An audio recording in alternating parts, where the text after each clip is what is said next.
How the internet travels across oceans. These days, the internet is the name of the ultimate necessity. It's so familiar that even a baby wouldn't need to be taught about it. He'll be aware of it already. Everything is now simple and accessible thanks to the internet. The internet has a system that connects the web world. The data eventually finds its way from New York to Sydney, Hong Kong to London, and therefore allows you to rediscover the world. But how does it travel? Hi guys, today we will see how the internet travels cross ocean, not clouds. Yes, you heard it right. But how internet cables are placed in the ocean, and is the manufacturing those cables easy? Watch till the end to find out the answers to these questions that have been bothering us. Also, if you are new here, why not hitting a subscribe button, which is completely free. Let's get started.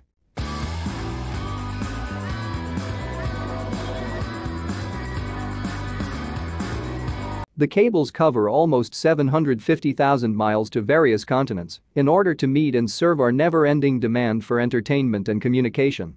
Companies are constantly seeking for new ways to give the finest services possible. Keeping this in mind, firms have traditionally pooled their resources to collaborate on projects involving underwater cables. This would serve as a free sharing zone. Google, on the other hand, has adjusted its strategy by going its own way in a unique way. It's a one-of-a-kind initiative that connects the United States to Chile, the location of the company's largest data center in Latin America. People think that the data is present in the clouds, but actually it's a myth. Jane Stowell, Senior Vice President of Business Development, who also oversees the constructions of Google's undersea cable projects, states the data is present in the ocean. So, another thing is how internet cables are placed in the ocean. The cables are linked together in the same way as strands of microscopic glass fiber threads are.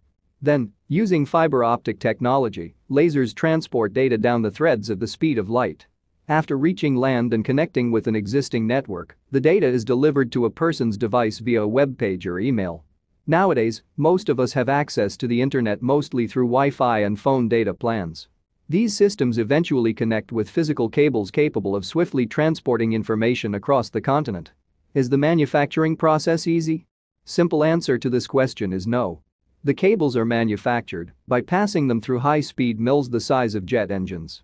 The wire is then wrapped in a copper jacket that carries the electricity over the lines in order to keep the data moving. Depending on where the cables are located, plastic, steel, and tar are added to help them resist the variable ocean climate. When the project is completed, the cables will be the size of a thick garden hose. A year is spent planning the charting or mapping of a cable route. This is required in order to avoid underwater risks. However, the cables must still endure strong currents, rock slides, interference from fishing trawlers, and, most perilous of all, earthquakes. Each cable has a life expectancy of 25 years. There are numerous wireless and satellite technologies operating in this market. But there is no match for cable, which continues to be the most efficient, productive, and, most importantly, least expensive method of transmitting data around the world. That is not to say it is cheap, since Google would never reveal the cost of its plan to Chile.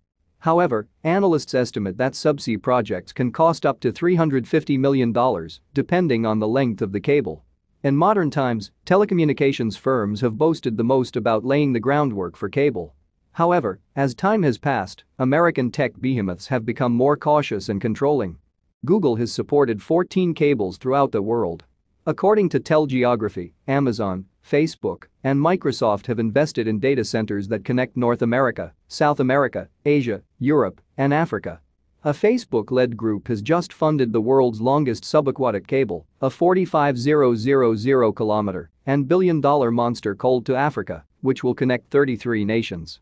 What do you think the future of humanity's innovative underwater network will be?